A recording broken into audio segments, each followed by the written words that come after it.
great traditions in all of college football is the Vol Walk. And today, the Volunteers head to Neyland Stadium, where they'll wrap up the regular season next.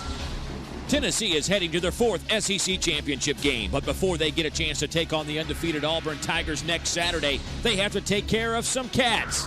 Wildcats. This will be the 100th meeting between Kentucky and Tennessee on the field. Today, the Vols will rely on a powerful running attack and an untested quarterback. Kentucky will be bringing the pressure as the Cats and Vols get together in Knoxville. 5, 4, 3, 2, 1, in the end zone. It's a touchdown. Munoz getting a hug from another former offensive lineman here at Tennessee. His coach, Philip Fulmer, has 17 players say so long to the Tennessee fans today as they wrap up what has been a great run here in Knoxville. And Tennessee will play host to Kentucky, our SEC Game of the Week right here on Jefferson Pilot Sports. And hello again, everybody. I'm Dave Neal, along with my partner, Dave Rowe. It is the final SEC regular season Saturday for us right here on Jefferson Pilot Sports, and we wrap it up with an interesting matchup, to say the least.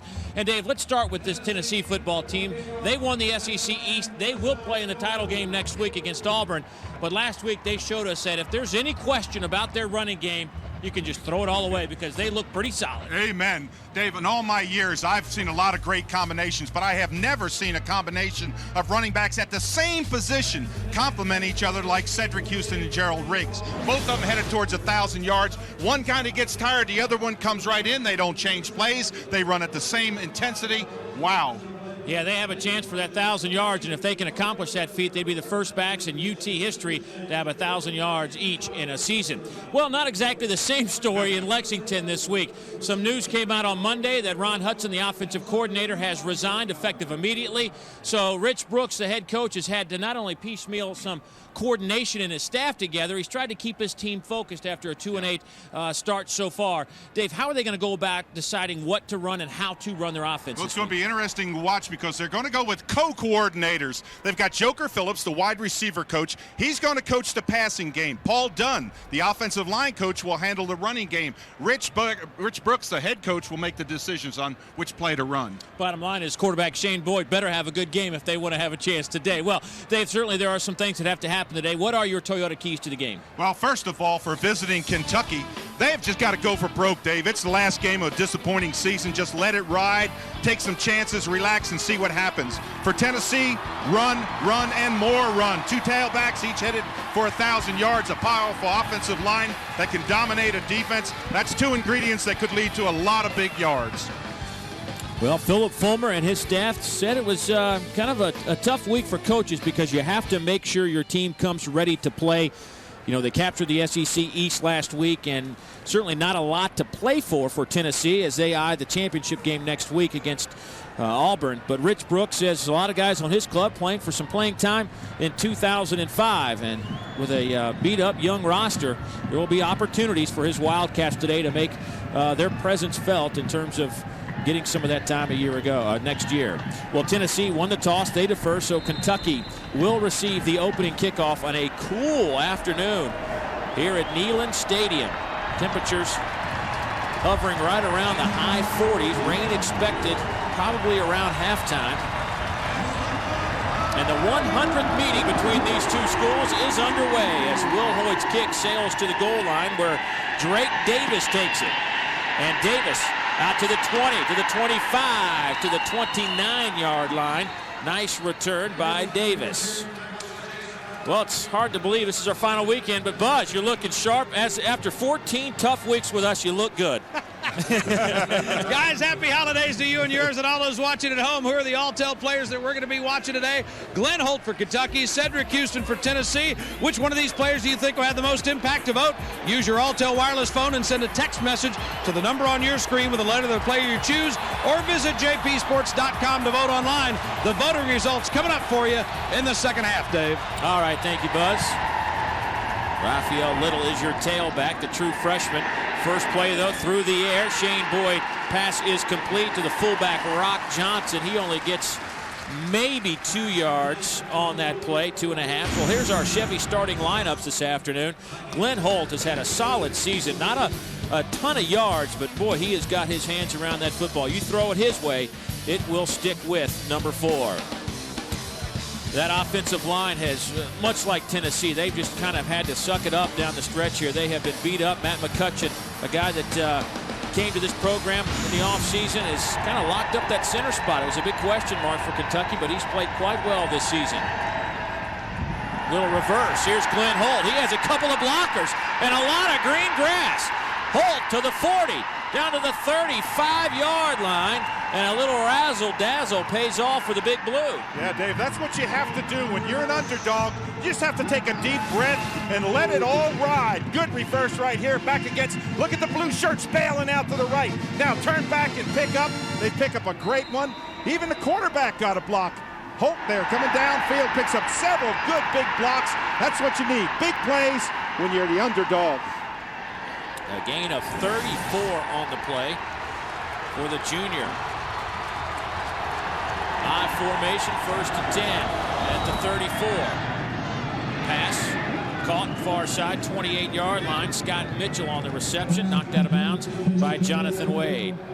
Well, our Chevy defensive lineup: Paris Harrelson, Justin Harrell, Jesse Mahalona, Carlton Neal. Mahalona back in the lineup. He did not start last week in Nashville. Turk McBride did, and Mahalona did not register a statistic last week, and you can expect him to have a big game this afternoon. That secondary, they have just tried all kinds of combinations out there. That might be the Achilles heel of this club right now. They need to seal up some spots in that secondary as they approach the championship game next weekend. Boyd's pass intended for Scott Mitchell and hit Mitchell before he made the turn. When Scott Mitchell, this one almost stuck in his face mask. When he made his little turn to the outside, watch him here. Look at the ball. Bang, hits him right in the nose. You got to be looking back for that. It's an early game. If he wasn't awake, he is now. Well, Shane Boyd can wake you up. We know he's got a rocket for an arm. A pitcher on the baseball team is Shane Boyd.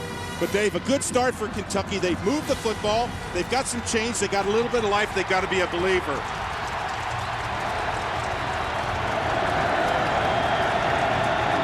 Third down and 5. Handoff off the right side.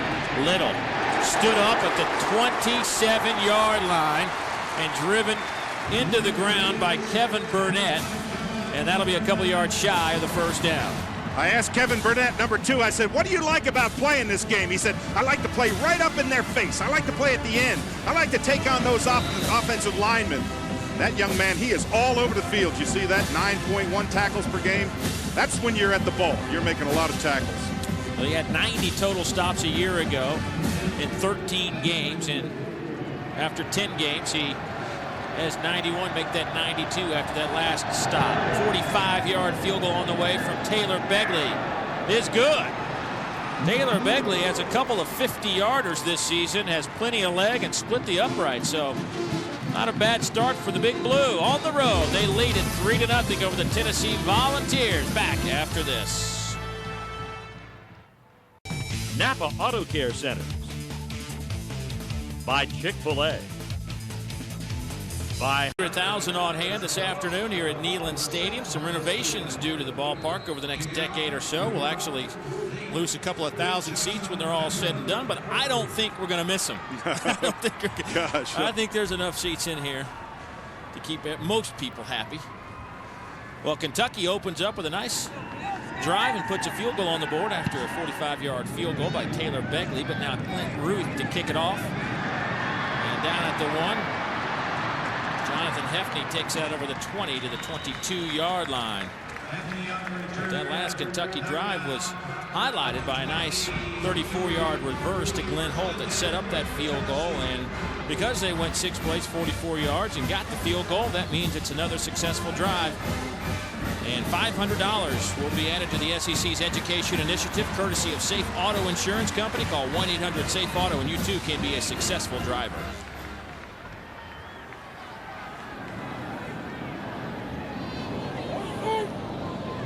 First down and 10. Rick Clausen under center. Handoff to the tailback, Gerald Riggs. It's maybe 2 or 3 on the play. Dennis Johnson makes the tackle. Our Chevy starting lineups for the Volunteers. Jason Swain had a nice 2-touchdown day in Nashville last weekend. Both of Clausen's touchdown passes went to him. Rob Smith, the only offensive lineman that has started every game. This has been a kind of a guess who's playing offensive line this week. But they have are having to go without Mike Munoz today. Has a bad shoulder. That pass incomplete. Jason Swain, the intended target. And Dave, when you talk about that offensive line, how tough is it really for a coach to get ready for not only this game but the championship game, and you don't have all the pieces together? Well, it is really tough because you're moving people back and forth along the line. It's different combinations. Coaches always talk about chemistry. There's no chemistry when you're making wholesale changes, Dave. And there is Michael Munoz. Already missed the South Carolina game after suffering concussion. Now has a bad shoulder that occurred when he just fell awkwardly in Nashville last week. Clausen to throw. The left-hander hits his target out to the 35, maybe 36-yard line, and that will be a first down for Tennessee, a gain of 11. And here's our Chevy defensive lineup. Vincent Sweet Pete Burns trying to pick up some numbers. He only has 23 total tackles. Last year he had 72. And in the secondary, getting somewhat healthy. A couple of weeks ago, they finished with one healthy cornerback on the entire team. But they've gotten some players back. And there's Mike Archer, the defensive coordinator in his second year at Kentucky. Boy, I tell you what, Dave, I'd take him on my staff any day of the week. Absolutely. Hand off to the tailback, Cedric Houston. And Dave, there are a lot of tendencies, as we saw Mike Archer there writing down. What he's doing is he's writing down the tendencies that Tennessee has. They know when they go 3 wide outs that they run that play up the middle. They run that lead draw to the fullback right there, and it's a strong tendency. He said, we are going to stop the run today. We may not stop the pass, but I can promise you Mike Archer, defensive coordinator, says we're going to stop the run. And that's a task. Tennessee averaging about 175 yards a game on the ground. That pass is dropped near midfield. Crowd wanted a flag. Brett Smith was the intended receiver. Irvin Flowers, number 32 for Kentucky, in on the coverage. Well, I thought Flowers came over top. Right of your screen, you're going to see number 32 come over top. But he gets there just as the ball got there, and he got that arm in there. That was a good play. Nice delivery by Clausen, sitting back there. Got to come up with that one. That's a very catchable ball. But compliment Irvin Flowers. He ripped the hands apart, pulled the ball out. Flowers, the senior out of Temple, Texas. Now Tennessee looks at a 3rd and 6, 4 receiver set. 2 to the top, 2 to the bottom. Got to get pressure. Got to get pressure. Bad snap. Clausen picks it up. Fires. Passes caught at midfield. A missed tackle affords Tennessee the opportunity to move the chains. Irvin Flowers missed the stop. Or Antoine Huffman missed the tackle. Irvin Flowers. And Dave, they came with pressure. They came with pressure. You see right there. There's the pressure, but he gets picked up. You got to compliment him. And then a missed tackle right there. Huffman misses the tackle. Again, good protection up front. They picked up the blitzers. Now, that's a nice catch. Back behind you, behind your leg. Good concentration right there by Smith. Hand off to Houston. Gets a couple of yards. Boy, Cedric Houston going out with a bang, to say the least. I mean, he is trying to lead this team in rushing for the 3rd straight year. He's now 6th all-time in rushing, and he has quietly done that. I mean, and you talk about some of the guys. Think about some of the guys that have carried the football here. I mean, it's truly amazing what he's been able to accomplish. But he's trying to become the first guy to lead the team in rushing for 3 years since Kurt Watson did it way back in, I believe it was the late 60s, early 70s. Pass is caught to the fullback. Anderson to the 35-yard line. He'll be 2 or 3 yards shy of the first down. That'll bring up 3rd and short for the Vols. Well, Randy Sanders, the offensive coordinator for Tennessee, told us that he had to have Clausen look downfield, find his dumps. That time it's a dump out to the fullback on that play. He comes off that primary receiver. He says he does that really well. Picks up that first receiver, goes to the second, comes and dumps it off there. That's the way you have to go. You have to go through that rotation and find the open one. There's Randy Sanders, the offensive coordinator, Dave. 9th play of this drive that he has made the calls on. Here's Houston. Breaks a couple of tackles and dives forward for the first down. Coaches told us that they really felt Cedric Houston had one of his best games. Even though Riggs had almost 150 yards, Houston had a great game last week. Absolutely. And this is just second effort. He was stopped short of that. Houston was stopped before the about the 35-yard line, but he made 3 yards after the contact. That's what you want out of your running back. You see Riggs there. He ran for 149, career high last week. Houston added 97. And a dominating running game performance. 1st and 10. Here's Houston. Big hole off the right side, down to the 23-yard line. Brought down by Darrell White. Gain of 5. And Dave, you think right away, when you look at Cedric Houston, you think of speed, or size, I should say. But look at this. When he sees that hole, good block here, good turnout there. Now there's his hole. Watch him accelerate through there. Rips through a couple arm tackles. Give him 10 on that carry. Yeah. 5 plus 5 is what I wanted to say. 1st down and 10. Did you see that great acceleration? And this is a check with me, as they call it at Tennessee. Clausen sees something, looks to his coordinator, Randy Sanders. Saw pressure coming. That's what he saw. Off the left side this time. Houston met. Gain of a couple on the play. Big hit from Dennis Johnson, the junior out of Vicksburg, Mississippi. His 3rd tackle already this afternoon. Boy, Dennis Johnson, 34, is going to come up there and fill that hole. Watch this contact. That's what you got to do. Helmet comes off. You forget about that. Nice hit. Tennessee in the red zone, 4th in the SEC, that 85% mark. They've only been in the red zone 27 times, which is the 2nd fewest in the SEC. Clausen fires to the corner of the end zone. Down to the 6-inch line goes Tony Brown. Muhammad Abdullah on the coverage, and if he just sticks the ball out, turns the other way, it might be 6. Dave, you think of a third-team quarterback throwing this. Watch 81. In the first 30 minutes of play, it's the Cats on top of the balls by a count of 24-22. Dave Baker back here with you at Neyland Stadium. It has been a tumultuous week for the Kentucky coaching staff and really for this entire program. It began with Ron Hudson, the offensive coordinator, resigning on Monday. This was an offense that came in averaging 271 yards a game. Today, they've already got 270. You've got Joker Phillips and Paul Dunn who are dividing up the responsibilities. They've thrown reverses. They've thrown 2 touchdown passes to the tight end, Jacob Tammy. And then look at the defense. Raymond Fontaine with a deflection. Ricky Abram with the catch. And there's the 2nd touchdown by Tammy. And the Cats find themselves on top 24-22. But Tennessee is an awfully good football team. Great drive by the Vols at the end of the half to cut it within 2. Well, now it's time for our McDonald's celebration of the week. Certainly there's a lot to celebrate at this time of year. Last week, the Tigers looking to go unbeaten. Here's Rod Bramlett and the I'm Loving It celebration of the week.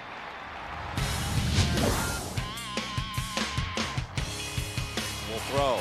Absolutely a lot to celebrate, especially down in Auburn, and that's our McDonald's I'm Loving It celebration of the week. And there is still much to celebrate here. We've got another 30 minutes of great football coming your way.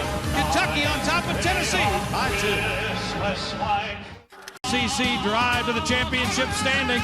There you see the Vols. They're headed for the championship game against the Auburn Tigers 1 week from today. Auburn completing that unbeaten run through the conference, and LSU moving to 9-2 with that victory yesterday in Little Rock over Arkansas.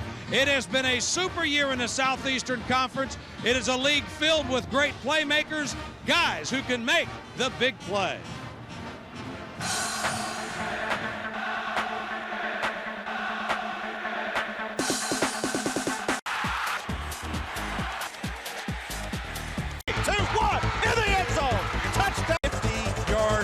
Goal to win the game. Kick on the way. The kick is long and high and spinning.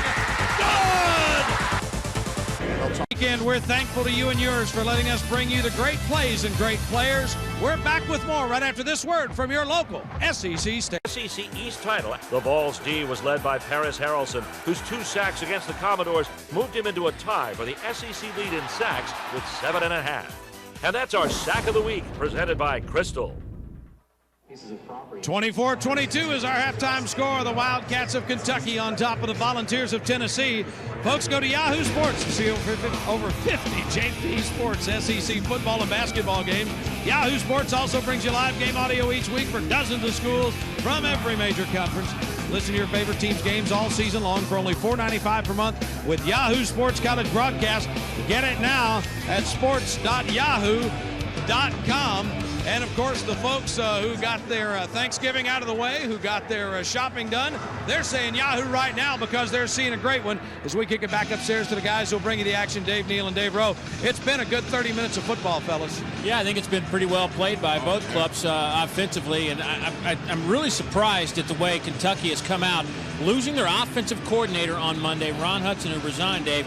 I mean, 24 points. Yeah, I know. It's been a first half of highlights, and they've started off, they found Jacob Tammy, number 81. Then all of a sudden, Tennessee closes back. They go to Tony Brown, and then Clausen goes inside. Then all of a sudden, they come back, and they find Corey Anderson, who rips up the middle. It's just been back and forth, back and forth. They go back to Tammy with a beautiful catch in the end zone. Then Tennessee comes back, and they find number 3, Robert Meacham. So it's just gone back and forth, Dave. Here's a look at our Hyundai halftime stats. As you see, in terms of the rushing yards, Tennessee leading that with 75 yards of those coming from Cedric Houston. And the passing yards, well, Shane Boyd has looked pretty impressive to this point. And Hyundai, committed to education, will donate money to the Southeastern Conference's education initiative. In support of Hyundai's ongoing commitment to education, Hyundai Motor America is pleased to contribute to the SEC General Scholarship Fund the amount of $1,000 to be distributed equally among the member institutions. Well, 24-22 is our score. Kentucky leads Tennessee. This border war has certainly brought out all the emotions here at Neyland Stadium. Stay with us. 2 more quarters of football coming your way.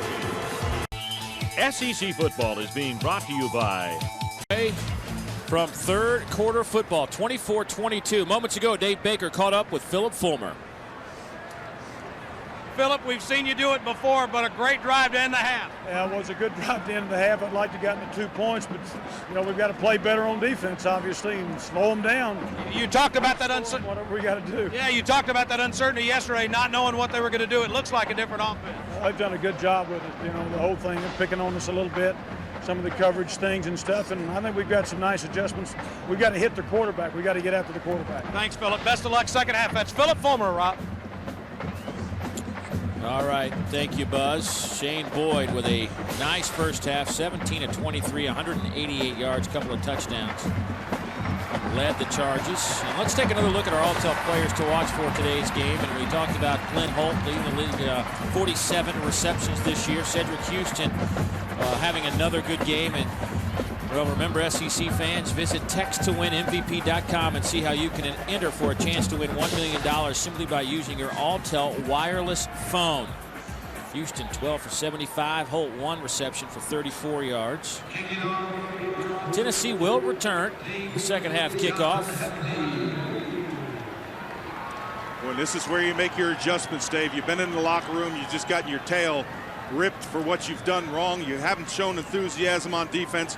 I think you'll see a better Tennessee team come out in the second half. For Kentucky, it's do what they did because they're in this football game because they took advantage when they had opportunities. Ruth kickoff to Hefney. Hefney hit at the 10. Good kickoff from Clint Ruth. Pins Hefney back on the near sideline, and he can only get it out to about the 11-yard line. So that's where Tennessee will start their second half. But they've marched at 80 yards in 33 seconds to end the first half. And we'll see what Randy Sanders has in store for this offensive series. And you see the first half possessions in Tennessee with a touchdown at 78 yards. And then they went 8 plays and 80 yards. And really, that was like a drive that they just... I mean, right down the throats of Kentucky, but then the Wildcats stood tall, and they lead by 2. Well, the Wildcats still believe they can win this football game. Tennessee's got to take that away from them. They've got to come out and control this football game. Off the left side goes Cedric Houston. Ellery Moore in on the tackle for Kentucky. Cedric Houston, as we said, 75 of the 115 yards on the ground against Mike Archer's defense. First half play distribution was 18 rushes and 21 passes for this Volunteer team. And Kentucky's done a good job of disguising their defense. They're confusing Casey, not Casey, but Rick Clausen. The left-handed Clausen throws it over the middle. Pass is caught by Houston. He's out to the 30. First down for the Vols. Tripped up by Joe Schuler along with Muhammad Abdullah, a gain of 19. Actually, I thought this was going to Swain at first, but what he does is just comes out of the backfield and gives it to him right there. Now, just move the ball, get it upfield. Good play selection by Clausen. Don't look to go deep. Don't force the ball. If he's open, you come off your read, find him, get him the ball.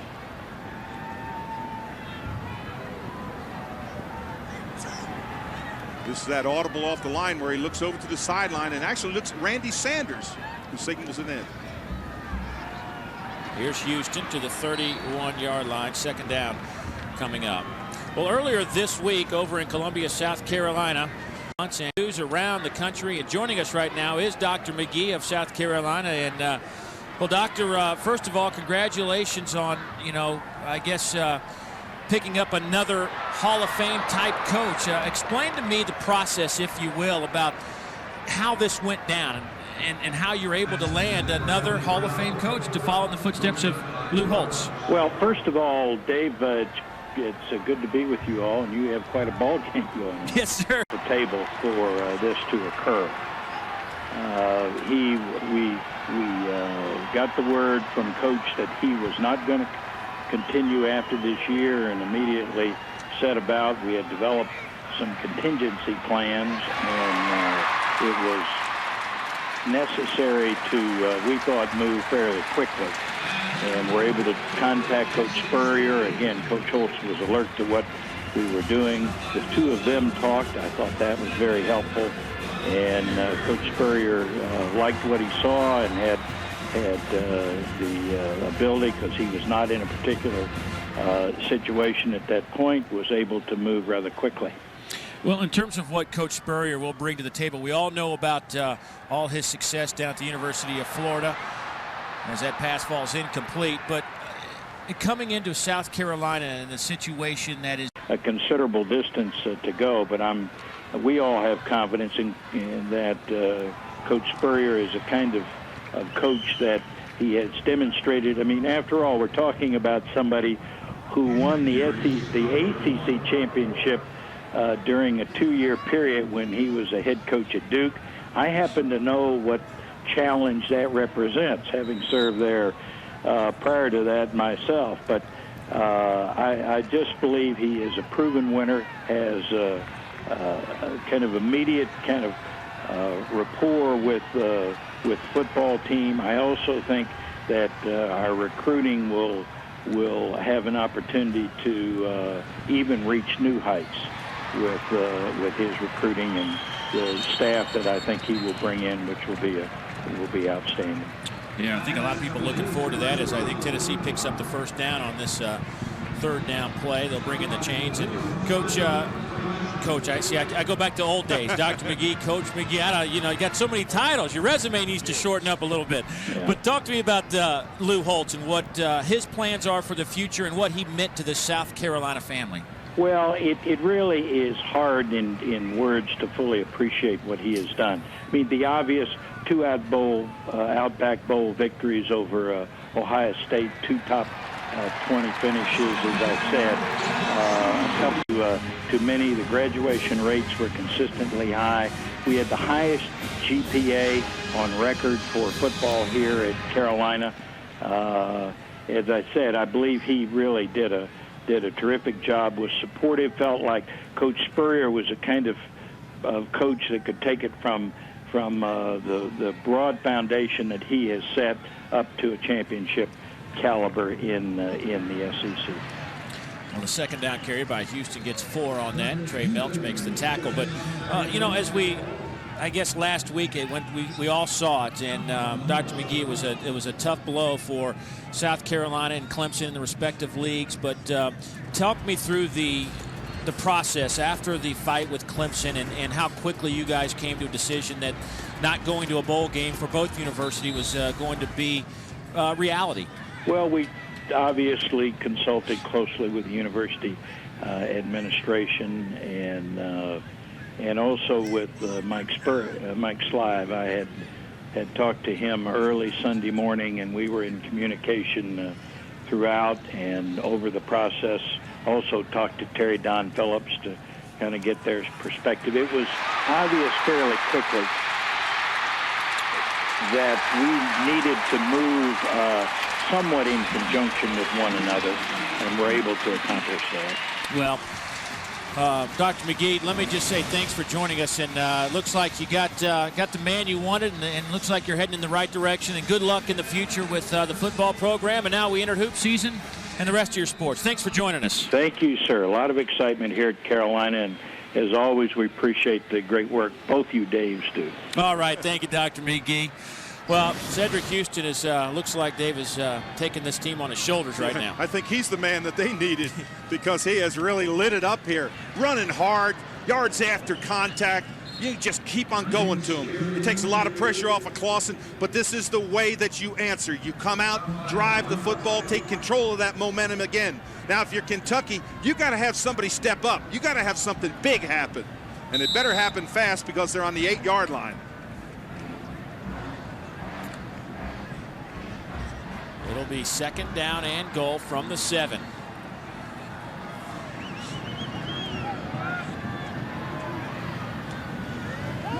Play fake to Houston. Here's Clausen. Throws to his fullback. Anderson stopped at the 1. That'll bring up a 3rd down. Boy, and Corey Anderson's got good hands, but his size is what's amazing. 6'3", 270 as a fullback, but he doesn't run like that. Good soft hands, looks the ball in. And when you put your head down and you come down there, you got to really drop him. But I want to go back to Cedric Houston on this drive. Clausen, good play selection. Look at that drive. Almost 6 minutes, 88 yards. You just can't, that just sets the tone for the second half. Jabari Davis checks in at tailback. His fullback is Anderson. It'll go to Davis. He's popped at the 1. Sweet Pete Burns blew in there and blew up the play. Boy, Sweet Pete Burns is getting penetration like he hasn't gotten. Number 98, top of your screen. Look at him just stick in there. That is a collision right there with Davis. Right there, you're going to see him on the left of your screen. He just gets inside there. Good penetration. They get underneath and stop him. Timeout taken by Tennessee on 4th and goal from the 1. 2-point Kentucky lead. Back for the excitement to go to the field goal unit. James Wilhoit will attempt from 18 yards out. You shocked? I'm surprised. I know they have that fake field goal, but this is surprising to me. Blocked again into the end zone. And Kentucky will have it at the 20. Lonell DeWalt has already blocked a point after and now blocks the field goal. How high can he jump? 4th and 1, down 2. I was surprised. I'm going to be honest with you, because even if you don't make it, you give it to Kentucky on the 2-yard line. Now they've got life to drive 85 yards, 90 yards, and not make any points out of it. There's Tony Dixon. Dixon out to the 33-yard line, a gain of 13. 1st down for Kentucky. Let's check in with Dave Baker again, Bus. Dave, it's going to be interesting to see if this Kentucky offense can find the rhythm it had in the first half. They had 5 possessions in the first half. They scored on 4 of those, and they've been scored on 3 of the 5, and it's been a long time since they've been back out there. If that first down was any indication, they're still cooking pretty well. We haven't seen much of or mentioned his name, but Jesse Mahalone has been very quiet today, Dave, much like last week. Yeah. Here's Boyd. Boyd scrambling. Now we'll run it and keep it out over the 35 to the 36-yard line, but What are they doing? I mean, what's happened to Mahalona? Well, they're locking him up inside. They've got Jason Rollins on him, number 70, and he's locking him up. Plus, it's good play selection, doing a lot of rolls coming out of the backfield. That time you saw Shane Boyd get out of trouble. They've mixed it up really well. It's been a well-conceived offensive game plan. Kentucky has kept Tennessee off guard all day. Well, Mahalona has no numbers today. Didn't have any statistics last week in Nashville either. Those numbers we just flashed have been there for a week and a half now. They need 55 to make some plays. Oh, and they get a free 5 right here. Boyd lofts it up in the air. Intended for Holt, too strong, but a flag is down. Looks like Tennessee might have jumped. Turk McBride might have been the guilty party. Boy, and credit Shane Boyd. Hard count, draw him off sides, get a free 5 yards, and he throws it up anyway. Again, watch. Offsides, number 90 on the defense. Penalty, 5 yards. Down remains 7. Yeah, you'll see it right here. Well, Glenn Holt down on the field. He was trying to jog back. He was the intended receiver. We'll update his status in a moment.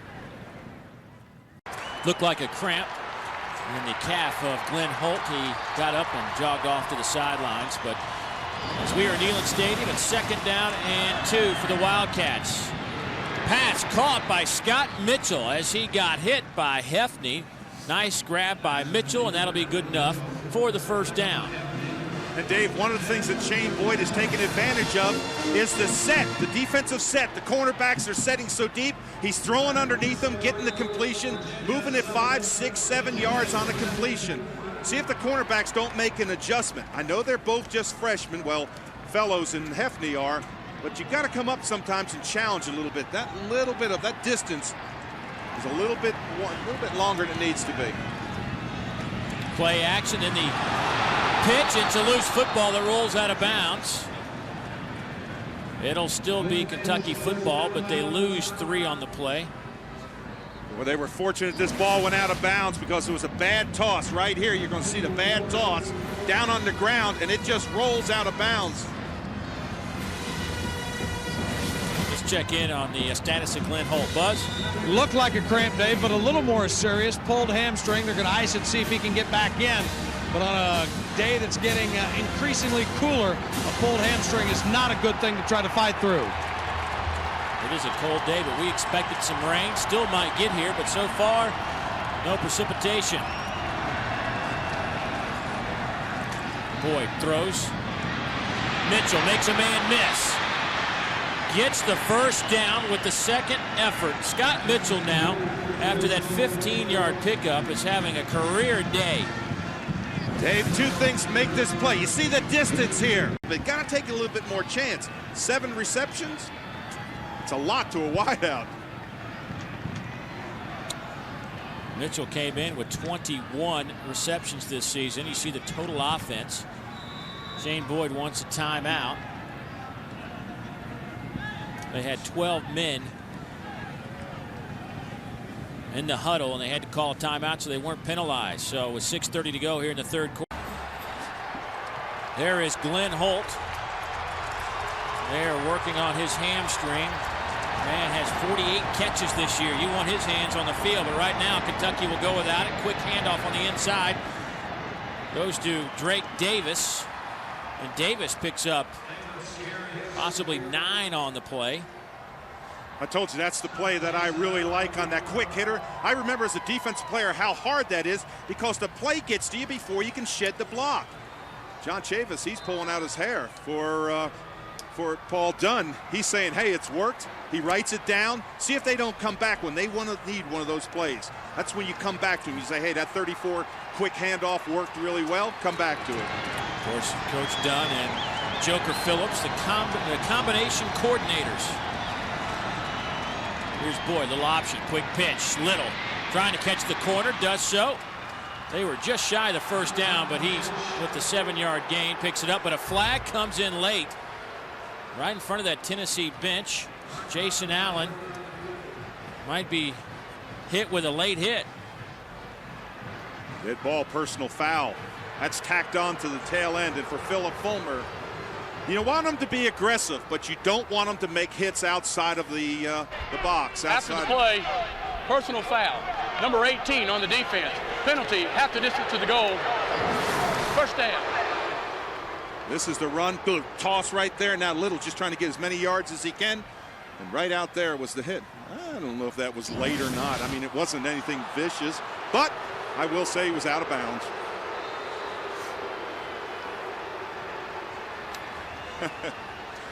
I am straddling the fence a little bit ever since that fake field goal. Diplomatic. What it does, it sets up a first down and 10 from the 12. For more play action, Boyd has time. Here comes pressure. Boyd will try to run it down inside the 10 to the 8. Oh, mercy. Why didn't he run outside? Oh, he had a chance to get outside, Dave. Well, the announcers for this game are selected and compensated by Jefferson Pilot Sports. Thankfully, this broadcast is a copyright presentation. Any use of this broadcast without the express permission of the Southeastern Conference and Jefferson Pilot Sports is prohibited. The three Daves with you. Dave Neal, Dave Rowe, Dave Baker. Our last regular season game, our last game of the 2004 season. It seems like we just started this in Nashville in early September with South Carolina and Vanderbilt. But here we are with a thriller in Knoxville. 2nd and 7. And Boyd will have to call a timeout, and that will leave Kentucky with just 1. Play clock was down to 2. That was amazing. I thought they were so nonchalant walking up to the line, then calls a timeout. You don't want to waste a timeout in that situation. You may need them. But he just calmly called timeout. Took too much time coming out of the huddle. No excuse for that, Dave. However, I think it's 2nd down and 7 from the 9-yard line in a game like this.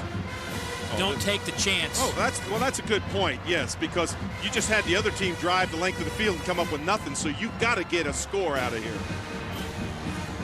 Well, during our SEC football telecast this season, we've encouraged viewers to register for the chance to win. And congratulations again to Johnny Coggins. He's got about 40 acres down in West Point, Mississippi, and you want to talk about a big smile on that man's face. Well, here we are, another red zone opportunity for Kentucky. They came into the season 10th in the SEC. And Dave, the crowd knows how important this is. This is huge. Look for that dart top of your screen. See if they don't do that little post dart. Now all of a sudden Tennessee goes over. Flags are down. This is when everybody starts pointing at each other. Well, McCutcheon, the center, turned around. He's pointing at somebody. He said somebody moved.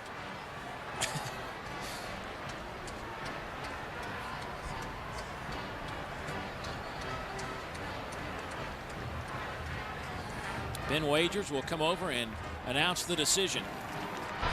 Prior to the snap, false start, 61 on the offense, penalty 5 yards. There he is right there. You see the defender jump towards him, and then he reacts towards him back. That's kind of a tough one. It's hard for that offensive lineman. I know he knows the snap count, but he's sitting there in his stance, and he gets that flash on him.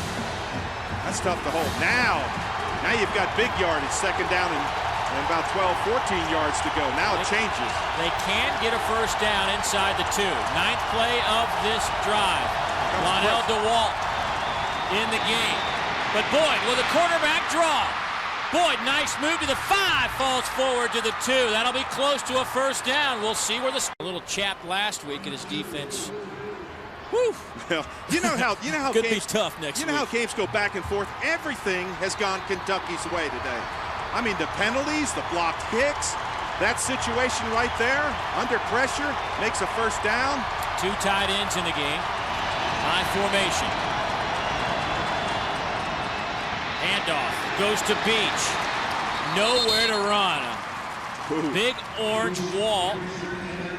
And Jesse Mahalona led the way for the Vols defensively. His first stop today. His first stop in 6 quarters. Watch. Now, if I'm Kentucky, I go right back. Same thing. Don't change anything. Go right back up the middle. Don't try to go wide. You lose yardage that way. Rich Brooks, don't go wide. From the 1. Power set with 2 tight ends. Touchdown, Kentucky. Effective. Shane Boyd has completed 19 of 25 passes for 211 yards and 2 touchdowns. And in the rushing department, he has rushed 8 times for 30 yards. And our score is 31-22. The Wildcats out in front. This Tennessee team will have a week to get ready for the Auburn Tigers, who are at home resting up for next week in the skills test department. Yeah, getting the ball thrown at him. Buzz. Yes, sir. skills test. I mean, listen, those who can. That's all I can say, baby. Riggs will take the kick 2 yards deep to the outside. Flag down back at the 16-yard line. Crowd wants a late hit. No flags in that Tennessee area, but there is one on the near side.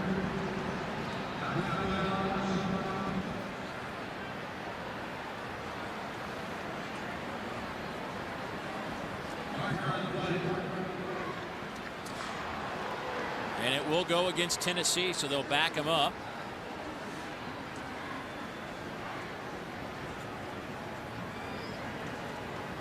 Here's Penn Wagers. Holding on the return team, number 34. Penalty will be half the distance to the goal. First down. Well, that was a pretty impressive drive by the Kentucky Wildcats. After they blocked the field goal attempt, they go 80 yards in just under 5 minutes. And that successful drive means another $500 to the SEC's education initiative, courtesy of Safe Auto Insurance Company. Call 1-800-SAFE-AUTO, and you too can be a successful driver. Boy, you talk about a drive, successful drive. That was a drive.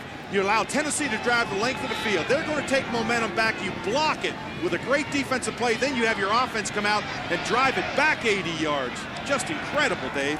Clausen hit as he throws, pass incomplete. But Dave, I want to touch on this. The special teams for Tennessee has not, I mean, they have been known for some great return games, some unbelievable punters in history and kickers. That the special teams game this year hasn't given them that spark that, you know, it's always been something they could rely on. Yeah, they always thought that was like the third team, equal to an offense and a defense, the special teams, but they haven't gotten anything. To have the ball on the, 7-8 yard line, you start your drive, that puts you under tremendous pressure. Very few teams can drive a ball 90 yards. Had they driven it 90 yards last time, they would have scored. They only went 88. That's right. But now let me tell you what it does to the defense. If you're Kentucky and you're on defense, let me tell you, when your team has just driven the ball 80 yards, you take a score, then you step up like this. Then you come up, you're playing in the backfield. There's Darrell White, number 9. You watch him get up. He comes right up in the backfield, plays off a block, tackle him in the backfield. Now Kentucky can take chances with their defense. They can come a little bit more pressure, try to get Clausen to make a mistake. I need to mention Chad Anderson not here. The Kentucky linebacker, the junior, suffered a concussion. Did not make the trip, as did B.J. Parsons, who was not here. Clausen to throw to the outside. Jason Swain, and a flag comes in late. Oh, boy. You've just stopped him on 3rd down. A flag comes down. Now another flag comes down. And the first one, I think, might have been a face mask, inadvertent face mask, but the second one's a dead ball. That was a gain of 8. But you aren't going to get 3 and out if you're on defense. Now you're going to give Tennessee another shot. So Rich Brooks not going to like that, if in fact it goes against him. That's the face mask and the dead ball unsportsmanlike. Oh, both of them against Kentucky.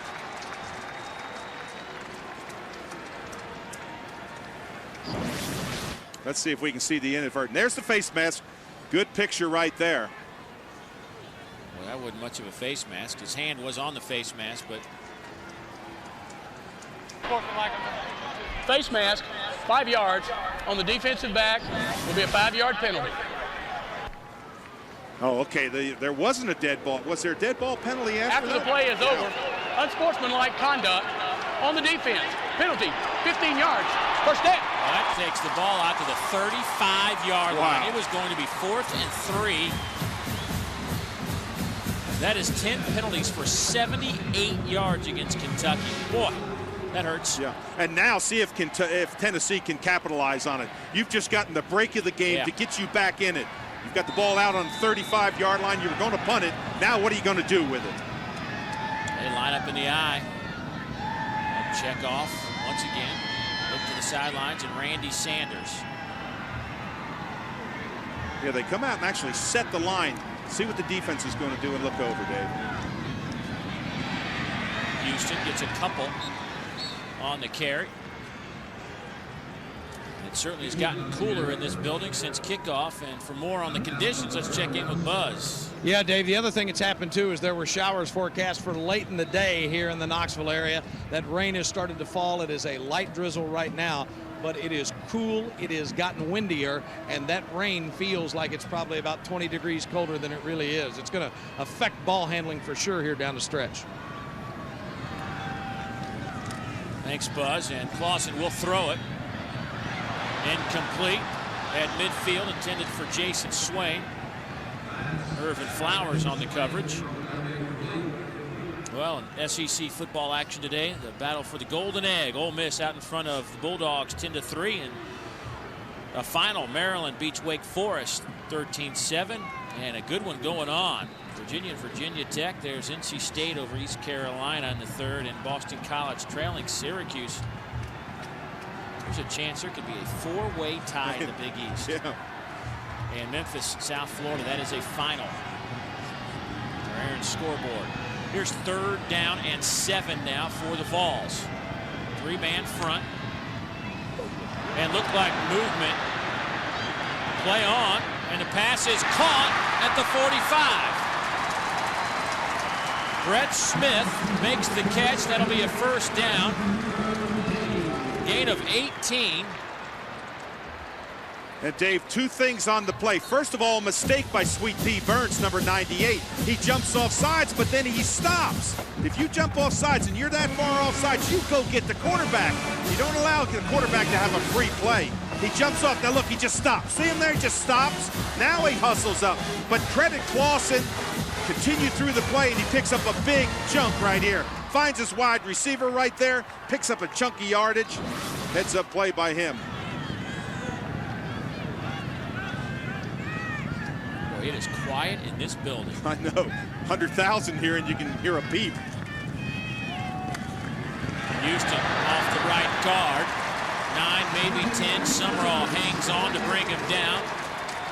They'll spot it inside the 30, down close to the 29, and they'll have to bring in. No, they won't. They'll go ahead and say 1st down, Tennessee. Cedric Houston now with well over 100 yards, 20 carries, 121 yards today. Closed caption brought to you by Nissan and your Nissan dealer. Well, Dave, time is not an element right now. 34 seconds left in this 3rd quarter, not time. And I really like the fact that Tennessee is not panicking. Philip Fulmer's not allowing, have to go and get the big one to get back in this game. You're down by 9 points. He's methodical. He's going to what he does best. Cedric Houston, he's not putting pressure on Clausen to have to throw one and thread it in there. Randy Sanders, good play selection. Everything seems to be working. They're just down 9 points because Kentucky has played so well. Could be the last play of the quarter. Clausen throws, passes, caught. 1st down, Tennessee at the 16-yard line. Robert Meacham picks up 14. Irvin Flowers on the coverage.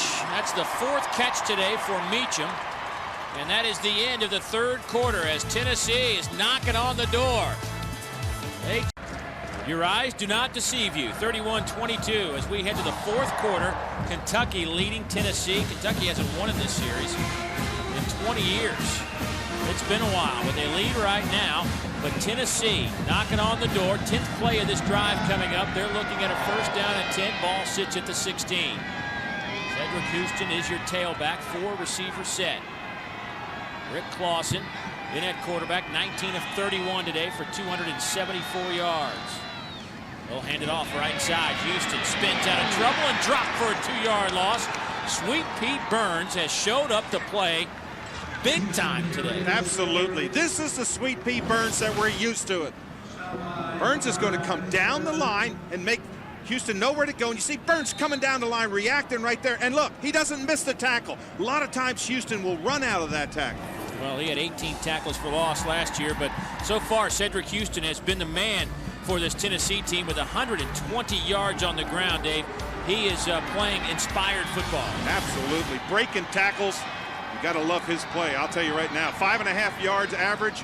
That's marvelous. That's what he's done throughout his career, average 5.5. Catches made by C.J. Phaeton.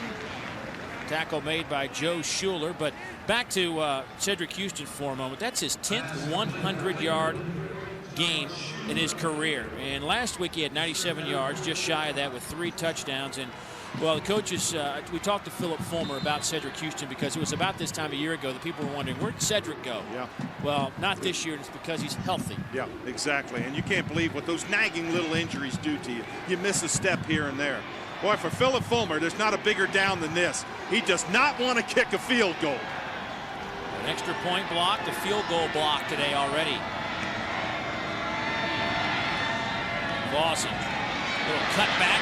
Houston needs to get to the 6, and he's left short. He's dropped at the 8. Boy, tough decision for Philip Fulmer. You're going to have 4th down and probably about 1.5 yards, 2 yards maybe. Do you go for it? Do you try to kick a field goal? I think you have to kick a field goal. Then you make it 6 points, then a touchdown means something. But I know he doesn't want to. Buzz, what do you got? It's a full 2 yards, Dave, and everybody had thought that Philip Fulmer played it conservative before. Look what's happening now. Gosh, he's going for it. Third in the SEC and 4th down conversions. We'll see what they do here. Pressure comes. Clausen throws. Pass is caught by Phaeton. Oh, I don't think he got it. Summerall with the lead hit. What a hit. They didn't allow him to fall forward, Dave. And Mike Archer's defense stands tall. Out to the flat. He's got to make it. What a hit right here. Joe. Wow. Carl Booker. He's been a little banged up, but he's back and healthy. Just a 180-pound sophomore. Here's Boyd. He has all day to throw. Going deep. Just off the fingertips of Jared Parker. Jonathan Heffney on the coverage. Dave, go back to that play. I know we talked about the Philip Fulmer not wanting to as we look at this replay here, right off the fingertips. Boy, that could have been huge right there. Again, going deep, just got to stretch out right on the fingertip. Nice throw that time. A little bit of time to sit back there. But what about Philip Fulmer not going for that field goal? He's had 2 kicks blocked. Wow. Out of the eye. Handoff inside. Gets a yard maybe. Well, our Texaco third quarter stats were a little late in getting those. We've had some excitement, but here we are with our third quarter stats. Tennessee winning by 100 yards in that department, but when it was time to stand tall, Kentucky did so. That is the series. To me, that's the play of the day. When you can stop them on 3rd down, 4th down, and what, 2, Dave? Wow. Kentucky, 50% on 3rd down conversions today, 3 of 6. They look at 3rd down and 9. Boyd over the middle. Pass is caught by Mitchell. He needed to get it out to the 17. He is well shy of that, and Heffney will get credit for the tackle, but Kentucky will have to punt. Boy, and Tennessee's going to get the ball back because they made a good defensive stand, got some pressure on them, good coverage there by Heffney that last play, brought them down. Now they'll get the ball back in midfield. Only the 2nd punt today by Kentucky.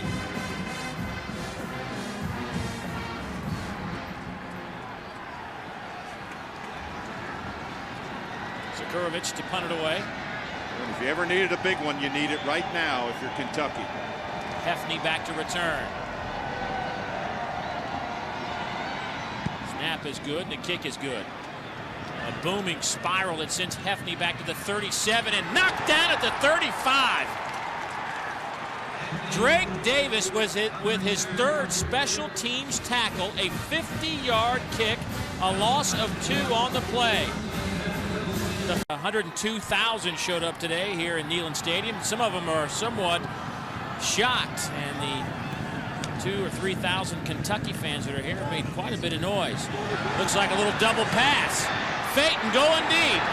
Pass is caught by Meacham at the 15. Down to the 12. That'll bring the ball nation back to their feet. Lateral all the way starts the play. It's a lateral. A lateral has to be behind the line of scrimmage. Now look at this. He just lines up and throws it as hard as he can to Phaeton. Meacham on that little crossing pattern. Man, oh man. You talk about getting momentum back into the football game. This is just as hard and as far as you can throw, Dave. Well, Phaeton threw for more than 700 yards and 10 touchdowns as a quarterback in high school. Then Virginia Beach, Virginia.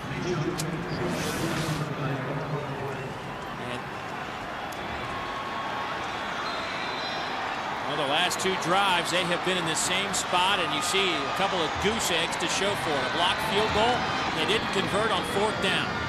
2 13-play drives, and they get nothing. Wow. That's like a fourth of a ball game if you're on offense. It is. You get about 75 plays. Here's Riggs. Hit and dropped. Darrell White. And I will say this about this Kentucky defense. They may have led the country in missed tackles. That is not an official statistic. But today, they have missed maybe a half a dozen tackles, but they have held on when they needed to. Well, missed tackles are a lack of enthusiasm. Any coach will tell you that. You tackle with enthusiasm. You come up and just rip them down. I can promise you that Mike Archer has got some enthusiasm. If you've ever talked with him, you know the kind of person that he is. And he's got his teams inspired to play. Nice play fake by Clausen. Fires. Touchdown, Tennessee! Tony Brown!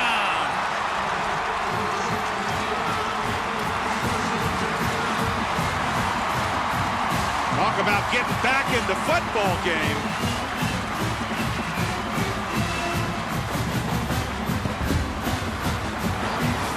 Roll out, strong side, just come out, make a little play fake. Then you got Tony Brown in the corner of the end zone, right as you're going right for the line, throws a strike. 81's going to just go right out there. And look at this strike. Perfect pocket pass. That ball is thrown as well as you can throw it. Right where he needs to catch it. On his backside towards the sideline. This kick is not blocked. Point after is up and good. 31-29, a 2-point game. 9:39 to go from Knoxville.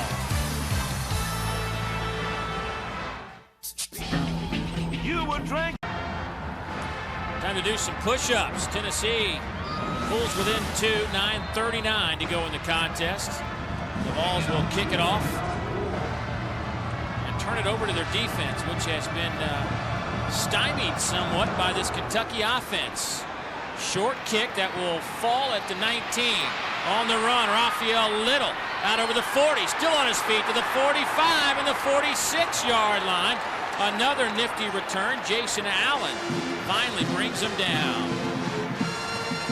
So Kentucky in business after the 24-yard return by Raphael Little, the true freshman. Boy, great field position. Last time they were backed up, didn't have that field position. Now they're out almost at midfield. Now, we need a little bit, if you're a Kentucky fan, I should say, you need a little bit more of that offense that they have run. Not like that last series. Need to come back, run the offense, mix it up. There is Robert Meacham, and we show you after the touchdown, he is the first 100-yard receiver for the Vols this season. And had he not done that, you'd have to go back to 1987 to have seen that. Incomplete pass intended for Jared Parker, a little bit low on that throw. And Dave, that last Kentucky touchdown drive was pretty impressive. Yeah, absolutely. Using Tony Dixon's speed to get out. The left side. Raphael Little takes a big hit, but gets 4 on the carry. Kevin Burnett makes his 7th stop. And Dave, with as big a hitting as going on out there, not many fumbles, not many, you're just not seeing them mishandle the football. Very clean football game. Kentucky with 131 yards on the ground. The Volunteers at 168 as we look at 3rd down and 5, and the crowd making some noise. Got a lot of success with that tight end, Tammy.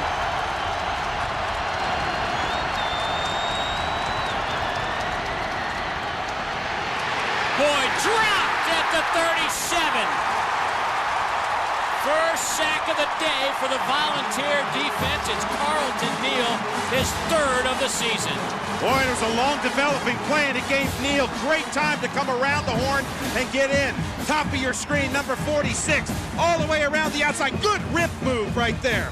Great rip move. That's where you rip up underneath that shoulder, get to lift him up. And Aaron Miller just can't hold on right there. He just has to let him go. Heads up play by Carlton Neal, the senior. A loss of 13. And a timeout taken by Tennessee. That'll leave the Vols with just 1 timeout. Kentucky with 1 timeout. We'll come back. Stay with us. To you in part by Texaco. 4th down and 18 to go. Kentucky will punt. Let's check in with Buzz. Critical situation right here, Dave. And Jason Dickerson, the Kentucky long snapper, got dinged up a little bit. He's out. 62, Matt McCutcheon in there for the first time with a rain coming down. Good snap by McCutcheon, and another good kick. That will send Hefty to the 12. Makes this man miss. Flag down. Couple of more flags down. And that is not a good sign for Tennessee. No, it's not. It's going to be the hand in the back, blocking in the back. And it's back at about the 10-yard line. Another good kick by Sekurovic. 51 on this one. And Wagers figuring out where we will mark this flag off from.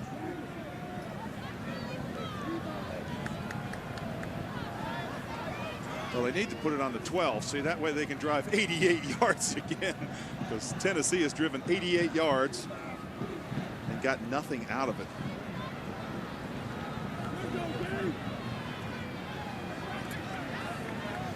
Well, I don't think it'll be hard for that man to get his club motivated come practice next week.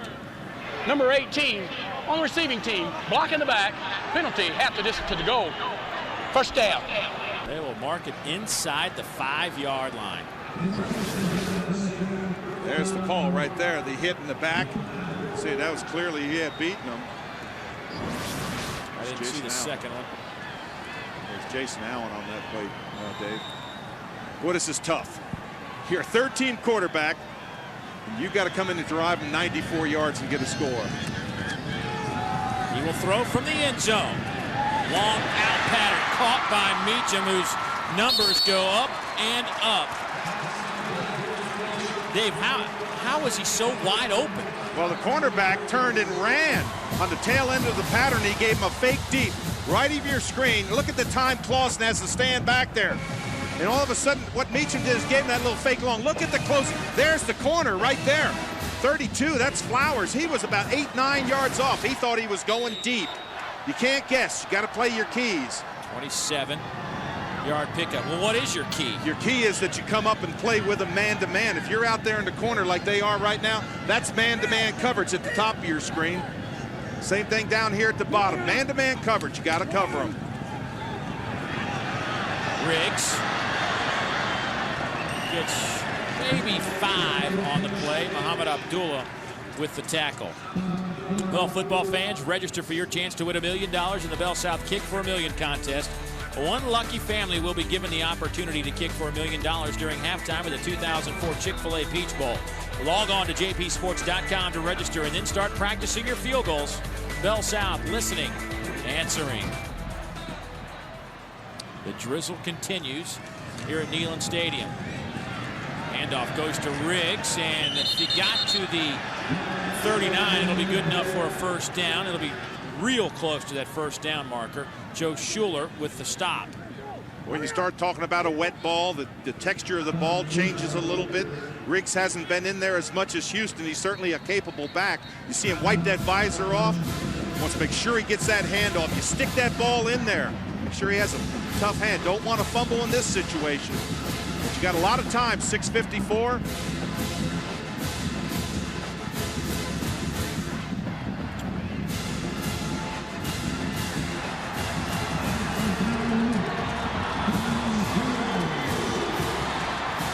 As the rain comes down, Ellery Moore helped off the field. Ellery Moore had a bad ankle, suffered, and left the game in the first half against Georgia. We'll see if he's all right. We'll get an update. And Buzz, how heavy is that rain down there? Getting ready to say two words you would never hear would be meteorologist Dave Neal. This is not a drizzle. It has become a solid, heavy rain that's really going to affect things. It's affecting vision and affecting how well these guys can hold on to the football. I will say this, Buzz, there is a meteorologist in Birmingham named David Neal. So there is somebody. Not me. Not me. The intended receiver was Brett Smith, and I don't even think he saw the ball. No, he looked off the play. It just looked as if he was just running a pattern. Got to help your quarterback out. But right now, Clausen, good play selection, going back and forth. Randy Sanders, he can run the ball when you've got a Houston and a Riggs. You can pick up that 6, 7, 8 yards that you need. 2nd down and 10, that's almost a sure passing down. Tendencies will tell you. Big loss without Ellery Moore. Yeah, for Kentucky. You lose one of your stalwarts rushing the ball. This is when you need Sweet Pea Burns to step up. Here's that delay inside handoff to Houston. Dancing around, gets a couple to the 41. Brad Booker stayed home, made the play. And that play has worked a couple of times. And, you know, fool me once, shame on you. Fool me twice, shame on me. Well, this is a big down right here. You've got, it's almost a sure person. You got to pass the football. 3rd down and 7, 8 yards. You got to pass the football. Not a lot of pressure on Clausen right now. See if they can drive off and get that little dart. It's been open right over the middle. That slot wide receiver. This one right here on that little dart inside. 3rd down and 8. Clausen to throw. Over the middle. Picked off at the 45-yard line. Carl Booker will be dropped at the 40. It was 23 of 37 for 314 yards. And that'll back Kentucky up, but you look at his numbers, not bad, but that's a throw. It shows you that fine line. If that ball's 6 inches one way or the other. Holding number 88 on the offense. Penalty, 10 yards. Down remains 1. You're absolutely. He just tried to force it into coverage. He saw the flash. Now, Kentucky, the last 2 drives have been terrible, and then you compound it. You get a big penalty here. Now you're putting pressure on your quarterback, Shane Boyd. There you see that it's not very good. Not very good 2 last drives. 6 plays and a minus 2 yards average for that 2 series. But here they line up in the eye. 5:32 to go. Loose football. The scramble is on. Kentucky came away with it. It was in the arms of an orange jersey. Just talked, as Dave Baker talked about that rain changing the complexion of the game. It does. Bad handoff by Shane Boyd. He puts it out there. He doesn't even get it. I don't think Little the back, he didn't even think he was going to get it, Dave. You're right. Look at this. Little and Shane Boyd saying, hey, that's a call. That's a freshman mistake. True freshman talking to a senior. Wow. It's amazing that Tennessee didn't come up with that football. Rock Johnson finally fell on it, the fullback. I think in this situation, keep the ball on the ground, punt it back to him. But he's in the shotgun. Watch and see if Shane Boyd doesn't run. The quarterback keeper.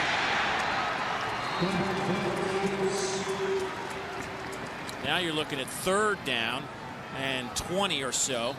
1st down is all the way down in Tennessee territory at the 42-yard line, and the clock moves, and both teams have had to burn some timeouts, and boy, they wish they could have back now. Oh, I hope to tell you. Now, if you're in this situation, maybe they can use the legs of Shane Boyd, little rollout where he's got a run-pass option. Get out from underneath that pressure of Tennessee. If you're Tennessee, keep him in the pocket. Flash in front of his face. Lionel DeWalt, the talented freshman at the bottom of your screen. 6'6", 220, but they will run the option. Another loose football. It's on the ground. Tony Dixon falls on it. All I can say is, Kentucky, what are you doing? You've got the ball first down on the 47-yard line, and now you're going backwards. These are very risky plays. You can't play like that. Look at that ball just laying there. And look how quickly Tennessee gets back to it. That is poor selection on plays. And for Philip Fulmer, he finally gets a break. Zakurovich has punted the ball nicely today. He's had back-to-back 50-yarders. Jonathan Hefney back to return. He stands at the 32-yard line. This is a wobbly end-over-end kick. And not a bad play by Hefney. He comes up, makes the catch so it doesn't hit the ground and bounce deeper into territory. It was a 35-yard kick, but Hefney made a solid play. And now Tennessee comes over, Dave. 3.5 minutes to go. They need 3 for the win. Possible. Yeah. Boy, what a turn of events. Kentucky had the ball, Dave, almost at midfield. That was incredible. Now, Clausen, he's made a mistake. You forget about it. You wipe it out. You go right back to what you do best. You've run the ball. You've got 3.5 minutes left. He's got good stats right there. You see the 2 touchdowns.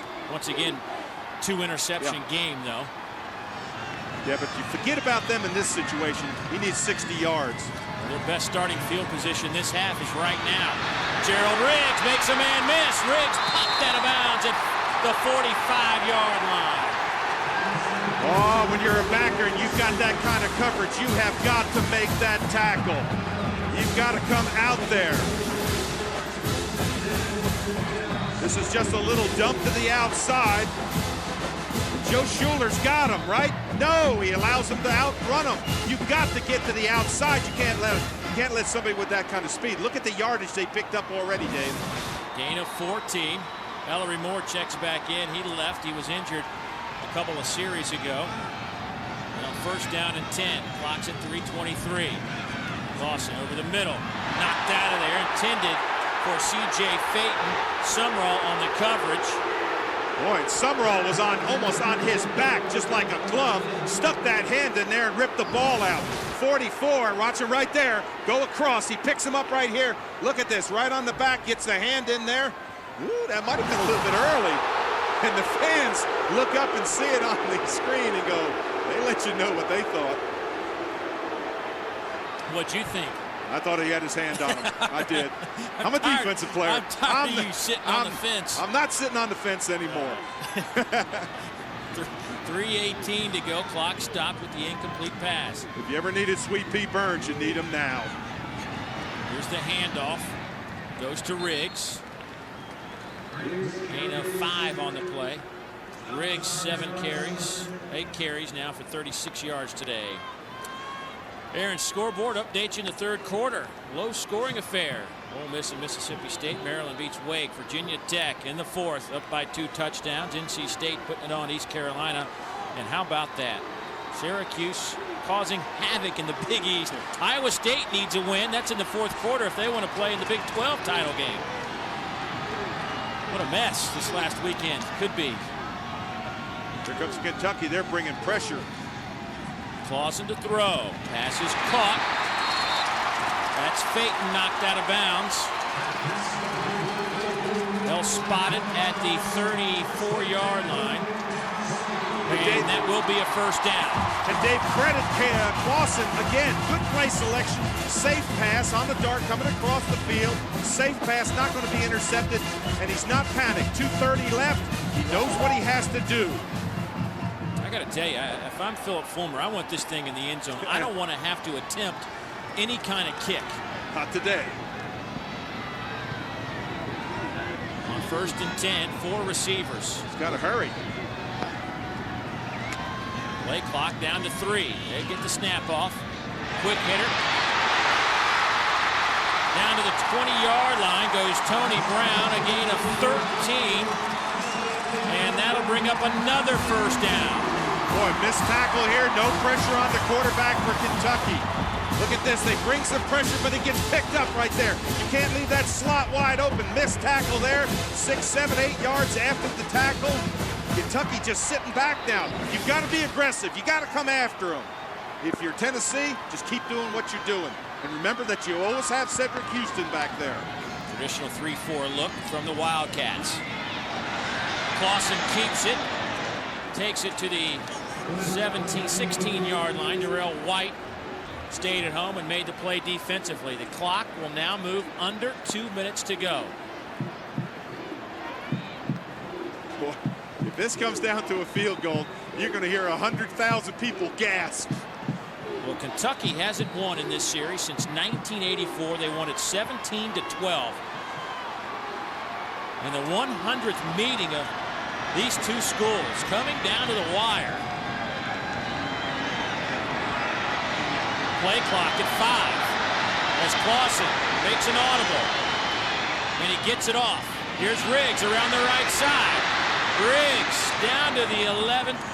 Well, they'll spot it at the 12, and he's 2 yards shy of the first down, and the clock continues to move. And I almost get the feeling that Philip Fulmer is playing for a field goal. This is surprising to me. I think you go down and attack him.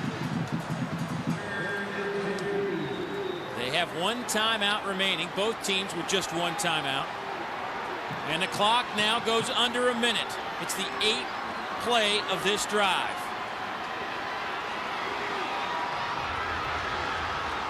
Line up in the eye. Riggs is your tailback.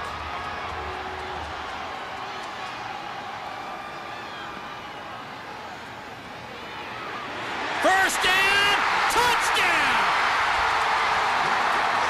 Gerald Riggs, 12 yards out, and Tennessee takes the lead.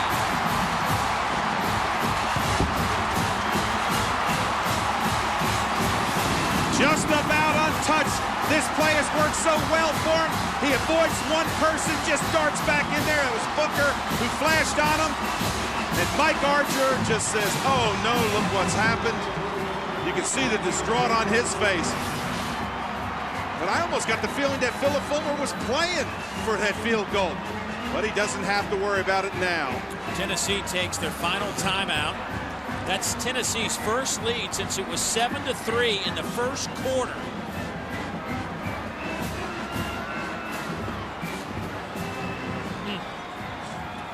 Well, this is just one more in a long line of tight finishes for the Tennessee Volunteers. It has been down to the wire this year for Tennessee as the Vols have won 5 games by a total of 20 points.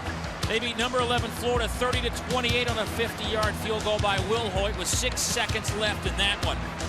The Vols then had 5 sacks, and David Green's pass fell incomplete in the end zone on the final play of the game as the Vols upset number 3 Georgia 19-14. And what a game that was in Athens. And then 1 week later, freshman Eric Ainge took the Vols on an 83-yard touchdown drive in the fourth quarter to beat Ole Miss 21-17. The very next week, Alabama's Spencer Pennington threw an interception in the final minute deep in Vol territory as the Crimson Tide lost 17-13. And then last week, the Vols had a 5-point lead against Vanderbilt, but this time Jake Cutler throws an interception about 2 minutes left as Tennessee escapes with a 5-point win, 38-33. Let's check in with Dave Baker. Dave, Tennessee took the timeout. They looked at the scoreboard. They're up 4. There's no sense in going for the 1. If they get a 2, then if Kentucky were to score a touchdown and get 6 and miss an extra point, you're still tied. That's why they're going for the 2-point conversion now. Thank you, Buzz.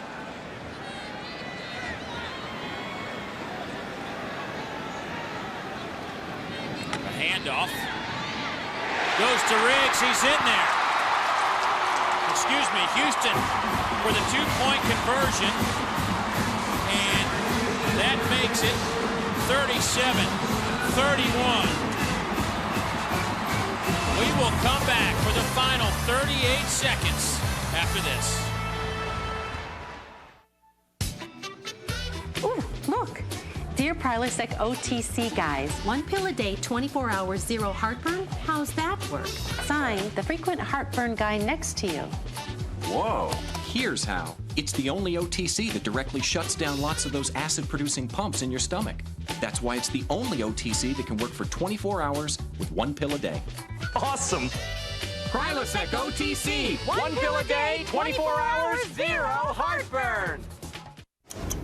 On the next 60 Minutes on Classic, Bobby Knight is the coach you love to hate. Crazy! Come on, move it, move it, move it. Well, hell, don't nod about it. Do it. We're getting beat because we're just not tough enough. He's driven to win, but does he drive his players too hard? I've forgotten more about this game than you're going to know, and we're going to... Wilhoit to kick it off. Drake Davis has had some solid returns today. And Wilhoit will send a line drive that's batted down, and who's got it? I think Kentucky fell on top of the football, and they did. Justin Haydock will get credit for the recovery. So Kentucky takes over at the 35-yard line. Got to find his wideouts. You can throw in between that seam at 15, 18, 20 yards and hope to break one, but you got to go deep. Don't dump to your backs. You've got one timeout if you need it, and they're going to need it with 34 seconds. Now the big boys are going to come after you, and all of a sudden Tennessee drops into a 2-deep zone 20 yards off the line of scrimmage. Here's Boyd trying to set up a little screen. Ball's incomplete, looking for Jacob Tammy. 30 seconds left. You know, I sit in this situation, and how many times has it been flip-flopped on Kentucky over the years where they've had the 6-point lead and the 3-point lead, and somebody comes in and puts the dagger in them. We'll never forget that LSU one, a game that you did a couple years ago. See the emotion on Rich Briggs. He knew his team had a chance today.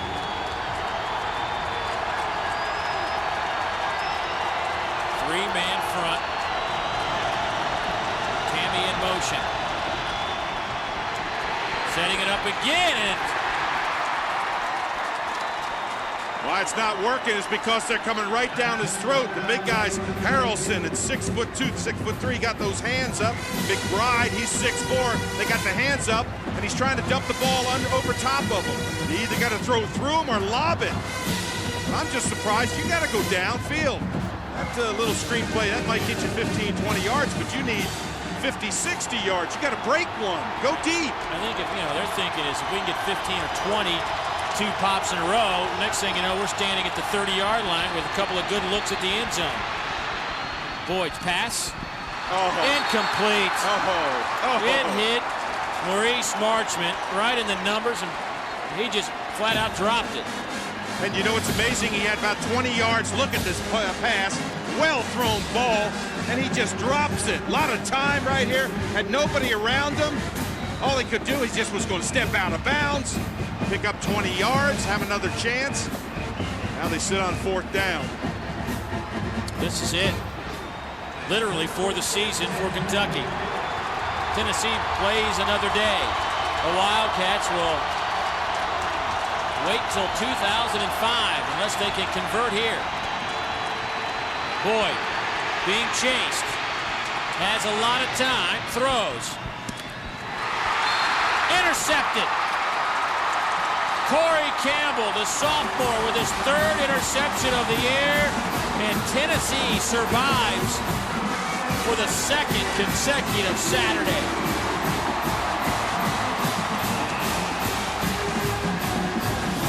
Boyd gets a lot of time right here. He's going to come out of the pocket over here. Strong side. Now look at him looking downfield. You see, watch this good read. Right here, just come up, get that hand up in there, play the ball. That's what you can do when you're playing that prevent defense. Shane Boyd will finish his career, but let me just say that I've seen him play some football, and I've never seen him play at this level that he has today.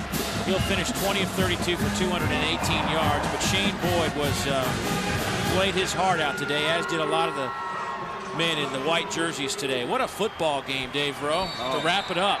Tennessee trailed for most of this game, but a 12-yard touchdown run from Gerald Riggs with 38 seconds left was the difference. Philip Fulmer has now beaten Kentucky the Volunteers have beaten Kentucky 20 consecutive times.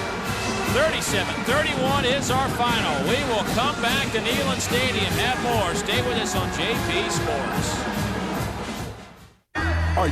SEC football has been brought to you by Aaron's Sales and Lease Ownership, by Sonic Drive-Ins, by Gatorade, by Advance Auto Parts, by Safe Auto Insurance,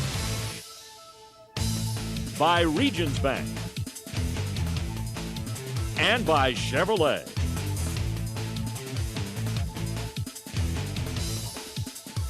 I think 102,000 got more than they bargained for today. Dave Baker moments ago caught up with Philip Fulmer. Philip, you knew this was going to be an awfully tough spot all week long. You know, you try to tell your team, and it was a heck of a week, you know, and banged up in a lot of places. But these kids got something to them, Dave. They find a way to get it done. We got some drama in our life, but they find a way to get it done. Now you get another shot at Auburn. It should be a great game. They're a great football team, obviously, and we'll have to get as well as we can to go down there, and our kids will show up. We'll try hard. Absolutely. Thanks, Philip. Congratulations. Philip Fulmer will take a win. He's been in this business long enough to know that they all count the same. Well, our Napa Auto Care Center's players of the game, Shane Boyd, we talked about his performance today. Cedric Houston, another big day, 24 for 127. And Cedric Houston's Vols win at 37-31. We will return after a word from your local stations. Ooh, look. Deer Prilosec OTC. Our regular season coverage. We'll see you next week from Atlanta for our entire crew. Dave Neal saying so long, everybody. You've been watching Jefferson Pilot Sports SEC Football.